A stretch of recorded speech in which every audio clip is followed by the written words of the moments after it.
Baik, Ustazah, kita sebelumnya ini tadi masih mukadimah ya tentang Fir'aun yang setiap zaman Nabi itu ada gambaran model Fir'aun gitu ya, walaupun namanya lain. Ada Abu Lahab kan juga mungkin juga miniatur Fir'aun juga ya beliau. Nah, kalau dari Syaidah Asiyah ini sendiri, begitu banyak keutamaan yang mungkin jarang didengar atau mungkin kita malah nggak pernah baca sirah tentang Sayyidah Asih. Asiyah ini. Baik. Bismillahirrahmanirrahim. Tadi kita membahas tentang Sayyidah Asiyah. Kalau kita membahas tentang Sayyidah Asiyah, maka kita membahas tentang orang-orang yang ada di sekitar Sayyidah Asiyah.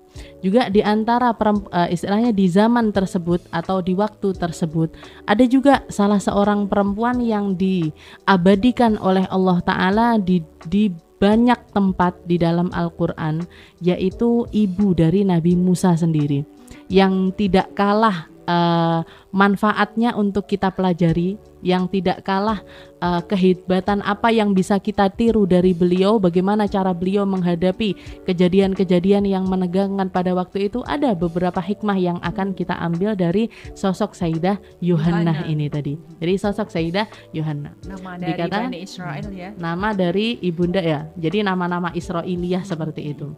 Jadi Allah Subhanahu wa taala mengatakan di dalam Al-Qur'an, wa idna jainakum min ali fir'auna yasumunakum su'al adabi yudzabbihuna abna'akum wa yastahyuna nisa'akum. Pelajarilah wahai Muhammad dari kisah Sayyidah Yuhannah, dari kisah Nabi Musa, kelahiran Nabi Musa, bagaimana cara Allah Subhanahu wa taala menyelamatkan bayi Musa, bayi dari Nabi Allah Musa, sehingga akhirnya mampu terlahir sampai ke dunia, bisa lahir besar, bahkan besar di tempat yang tidak terpikirkan sama sekali oleh Sayyidah Yuhannah.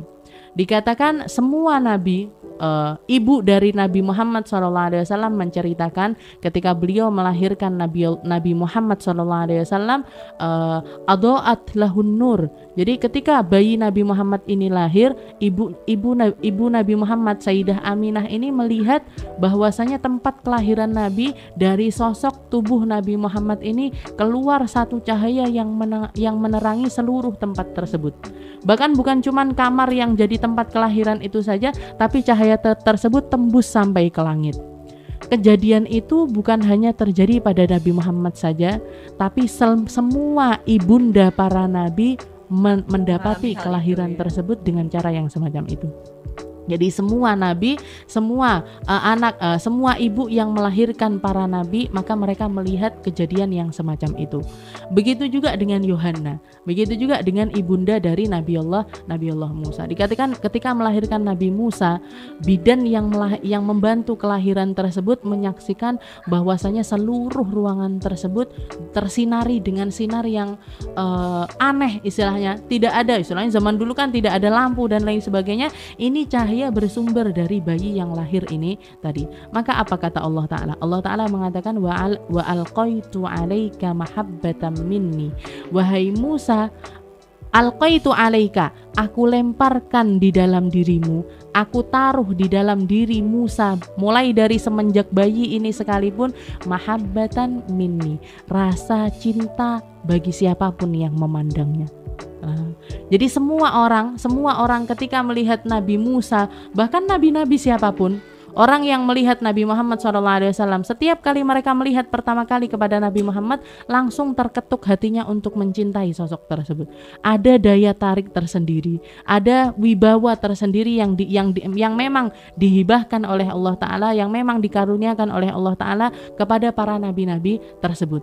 Yang terhijab atau yang tidak istilahnya yang tidak mendapatkan hal tersebut adalah orang-orang yang memang diinginkan oleh Allah Ta'ala untuk tidak mampu mencintai mereka. Maka bidan ini tadi yang membantu kelahiran Nabi Musa langsung mengatakan, haram hadzal walad yuqtal, nggak boleh bayi ini dibunuh. Bayi yang seindah ini, bayi yang, jadi karena kecintaan yang langsung timbul di dalam hatinya, beliau memilih untuk diam, memilih untuk bungkam dan tidak mengatakan kepada siapapun kalau Yuhannah ini melahirkan bayi dan bayinya itu adalah bayi laki-laki. Kalau bayi perempuan diselamatkan, tapi kalau bayi laki-laki semuanya dibunuh. maka ketika itu akhirnya bidan ini tadi memilih untuk diam. Sayyidah Yohanna pun merasa ketakutan yang amat sangat. Rasa takut yang amat sangat. Akhirnya apa? Ketika itu beliau dan bayi, ada sosok seorang bayi itu kan nggak bisa ditutup-tutupi ya kan, nanti yang menangis ini dan lain sebagainya, semua orang tetangga ataupun orang yang ada di sekitarnya pasti akan mendengarkan kalau di rumah itu tadi ada bayi. Maka diceritakan oleh Allah Ta'ala di dalam Al-Quran, wa auhayna ila ummi Musa, dan kami wahyukan kepada ibunda Musa. Kami wahyukan. Makanya di sini ada perbedaan di antara para ulama. Jadi ada beberapa orang yang mengatakan kalau ada nabi-nabi dari golongan perempuan. Kalau misalkan ada nabi-nabi dari golongan perempuan, niscaya Yohanna ini termasuk dari golongan nabi. Tapi karena menurut ahlu sunnah wal jamaah kita, Imam Syafi'i, Imam Malik, Imam Abu Hanifah dan lain sebagainya, semuanya sepakat mengatakan tidak ada nabi yang dari golongan perempuan itu tidak ada sama sekali. Maka apa makna ayat ini? Wa auhayna, kami wahyukan kepada ummi Musa, kepada ibunya Musa. Maksudnya adalah fa'alhamna alaih. Jadi Allah Ta'ala memberikan ilham kepada ummi Musa, kepada ibunda Nabi Allah Musa, an ardi'ihi. Jadi pertama Allah Ta'ala mengilhamkan kepada ibunda Nabi Musa, ardi'ih, susui aja anakmu. Maksudnya pertahankan, asuh dia di rumahmu, asuh dia semampu kamu, asuh dia sampai dia genap usia 2 tahun. An ardi'ihi, jadi susui dia. Fa'idha khifti, tapi kalau kamu takut kalau ketahuan orang, takut kalau misalkan dia lari ini, jadi nanti kalau misalkan bertambah besar bisa jalan ini dan lain sebagainya, ini nggak mungkin ditutupi. Bayi ini tidak mungkin akan dipertahankan dalam persembunyian, itu tidak akan mungkin. Maka Allah Ta'ala mengilhamkan kepada Yohanna, fa'idha khifti, kalau kamu takut terhadap anak ini, takut akan keselamatan anak ini, fa'alqihi fil yam, maka lemparkan dia ke sungai. Lemparkan dia ke sungai. Bayangkan seorang ibu mana yang tega untuk melemparkan anaknya sampai ke sungai. Anak udah gede aja. Jadi misalkan ada seorang ibu kita punya anak misalkan sudah usia SD, TK dan lain sebagainya. Kalau mereka keluar ke rumah 1 jam 2 jam udah dicariin. Kemana ini anak? Di mana mereka ini dan lain sebagainya. Tapi ibunya Nabi Musa dikasih pilihan 2. Memilih untuk menyusui Nabi Musa atau memilih untuk melemparkannya ke sungai. Untuk melemparkannya ke sungai. Wala takhafi, dan ketika kamu melemparkan bayimu ke sungai, la takhafi, jangan pernah takut. Wala tahzani, dan jangan pernah kamu itu merasa sedih. Inna radduhu ilaik, kami yang akan mengembalikan dia kepada engkau. Jadi janji Allah Ta'ala, ilhamnya Allah Ta'ala kepada ibu Nabi Musa ini, nah inna radduhu ilaik, kami yang akan mengembalikan anak tersebut kepada engkau, waja'alahu minal mursalin, dan aku kembalikan kepada engkau, dan anak ini akan menjadi sosok seorang nabi. Maka dari sini ada pembelajaran yang sangat tinggi sekali.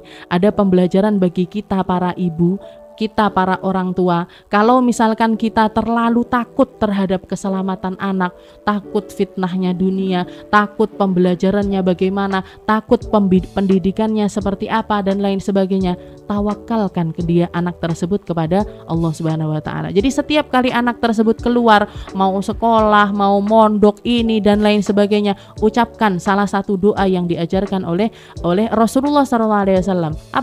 Apa ini diambil dari kejadian ini? Diambil dari kejadiannya Nabi Allah Musa, istauda'nakumullah, aku titipkan kalian semua kepada Allah Subhanahu wa Ta'ala. Karena kalau saya sendiri untuk selalu melindungi kamu, seberapa perlindungan kita kepada anak kita itu seberapa?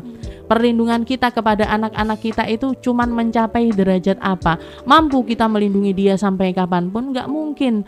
Mampu kita menjadi pendamping mereka sampai kapanpun? Tidak akan mungkin. Tapi kalau kita serahkan anak-anak kita kepada Allah Subhanahu wa Ta'ala, maka kita tawakal biyakin. Jadi tawakal dengan penuh keyakinan. Bukan cuman karena kita pengen lepas tangan dari mereka, istilahnya tak pondokin aja karena saking nakalnya, bukan. Tapi karena kita ingin kebaikan kepada mereka. Saya tidak mampu mendidik anak saya dengan pembelajaran agama, tak masukkan ke pesantren dengan harapan menggugurkan kewajiban saya sebagai seorang orang tua. Jadi kita lepaskan mereka, tawakal kepada Allah Ta'ala, kita serahkan dengan taslim, dengan penuh kepercayaan kepada lembaga tersebut. Banyak juga orang tua zaman sekarang ini masukkan anak ke pondok pesantren, tapi dengan semua peraturan atau kebijakan pondok ini diprotes semuanya. Jadi peraturannya ini diprotes, bikin peraturan seperti ini diprotes. Nah, kita masukin anak kita ke pondok pesantren, itu pondok pesantren yang ngundang apa kita yang datang, ya kan? Pondok pesantren yang ngundang apa kita yang datang? Kita yang datang kepada mereka. Kita yang butuh. Kita yang butuh kepada mereka. Jadi tawakalkan kepada Allah Ta'ala. Kalau ada kebijakan seperti ini, kita husnudzon, ya Allah, ini pondok pesantren lebih tahu apa yang terbaik bagi anak saya. Pengetahuan saya itu terbatas. Tawakalna 'ala Allah. Jadi kita tawakalkan kepada Allah Ta'ala seperti tawakalnya Yuhanna ketika melemparkan putranya ke sungai, ketika melemparkan anaknya, tapi dengan istilahnya dengan ikhtiar terlebih dahulu, ditaruh di peti, ditaruh di tempat yang kedap air, ditaruh peti tersebut ditutup, di atasnya dikasih lubang-lubang biar anak tersebut mampu bernapas. Maka di sini juga ada pembelajaran. Jadi ikhtiar itu mutlak, tapi setelah itu tawakal kepada Allah Ta'ala. Kita kalau mondokkan anak, kita menyekolahkan anak, kita biayain, kita kasih pakaiannya, kita kasih uang jajannya, ini dan lain sebagainya, urusi kalau sakit diambil, kalau butuh ini kita ini dan lain sebagainya. Tapi di samping itu tawakalkan kepada Allah Ta'ala. Ya Allah, Engkau tahu apa yang terbaik bagi anak saya, maka saya serahkan kepemilikan anak ini kepada Engkau. Saya tawakalkan apapun yang terjadi kepada anak ini kepada Engkau. Setiap anak keluar rumah, setiap anak mau sekolah dan lain sebagainya, ucapkan doa ini, istauda'nakumullah. Ya Allah, saya titipkan anak-anak saya kepada Engkau. Ini ilmu baru lagi ya Mitra Samara. Jadi kita belajar dari Bunda Yohanna, umi dari Nabi Musa, yang di sini adalah tawakal kepada Allah saat menghanyutkan Nabi Musa. Kalau melempar kan gitu bahasanya. Sebenarnya memang di sini adalah melempar itu alqihi bil yam, ya, lemparkan. Tapi bahasa yang ini adalah menghanyutkan Nabi Musa dengan perlakuan khusus. Kalau diilustrasikan dalam beberapa film, kartun atau film ini memang berderai air mata dengan seperti itulah gambarannya, Sarifah. Baik, karena kita ada di menit terakhir, mungkin sebagai bukan closing ya, ini masih muqaddimah awal. Betul. Kita belum masuk dalam Sayyidah Asiyah, belum masuk. Cuman masih sebelum ke Sayyidah Asiyah ada bagaimana Nabi Musa itu lahir, dan Ummu Yohanna ini adalah salah satu perempuan yang bisa diambil ilmu pengetahuannya, kaitannya adalah tawakal kepada Allah untuk menyelamatkan putra putrinya. Baik, tadi kita sudah membahas tentang sekelumit tentang muqaddimah dari Sayyidah Asiyah. Karena kalau kita tidak mengetahui permulaan kejadiannya seperti apa, istilahnya tidak ada gambaran hebohnya kejadian waktu itu atau sebegitu ekstrimnya pengorbanan Sayyidah Yohanna dan lain sebagainya, kita tidak bisa mengetahui kedudukan dari Sayyidah Asiyah. Makanya kita pelajari dari Sayyidah Asiyah. Nanti juga ada tentang kita akan membahas tentang sedikit kakak dari Nabiullah Musa yang waktu itu ngejar si peti tersebut, yang akhirnya sampai mengkabarkan ternyata peti ini tadi tempatnya atau berjalan hanyut ke tempat yang paling kita takutkan. Yang paling ditakutkan oleh Sayyidah Yohanna, karena dihanyutkan untuk menyelamatkan si bayi ini dari Fir'aun, tapi ternyata malah hanyutnya ke istananya Fir'aun. Jadi nanti kita akan melihat tentang itu semuanya. Kita tunggu cerita yang sangat menarik ini, dan ini bisa jadikan inspirasi kita ya para bunda untuk menceritakan kisah sirah tentang Nabi Musa ini kepada putra-putri kita. Jadi ini bisa jadikan adalah sinetron yang mendidik gitu ya. Betul sekali. Baik. Ensiklopedia Ensiklopedia para para perempuan-perempuan perempuan. yang istimewa di sisi Allah Subhanahu wa taala, karena dari kehidupan mereka banyak sekali teladan, bukan cuma secuil dua cuil tidak, tapi sangat banyak sekali faedah yang akan bisa kita terapkan di kehidupan kita sehari-hari, akan bisa kita terapkan dalam mendidik anak, dalam bermuamalah dengan suami, dalam bermuamalah dengan mujtama, dengan orang-orang yang ada di sekitar kita, dengan bersosial dan lain sebagainya. Kita bisa mengambil panutan, dan mereka semuanya adalah puncak dari panutan para perempuan. Tidak ada yang melebihi keimanan mereka, tidak ada yang melebihi pengorbanan mereka, tidak ada yang bisa melebihi apa yang terjadi pada diri mereka. Maka kita akan melihat, setelah kalau kita mempelajari sirah-sirah yang semacam ini, kita akan melihat, ya Allah, ternyata musibah yang menimpa saya ini sangat kecil sekali. Ya Allah, apa yang menimpa pada diri saya ini ternyata tidak ada apa-apanya dibandingkan orang-orang terdahulu. Mungkin itu. Wallahu a'lam bishawab. Terima kasih Sarifah untuk ilmunya yang sangat luar biasa, bahwa memang belajar itu banyak dari kisah adalah hal yang menyenangkan. Betul. Ya, jadi sudah tergambar jelas. Karena kalau istilah kita itu bilangnya adalah the power of storytelling. Jadi sejarah yang diceritakan itu akan mempunyai sesuatu yang greget yang bisa sampai di alam bawah sadar kita membayangkan.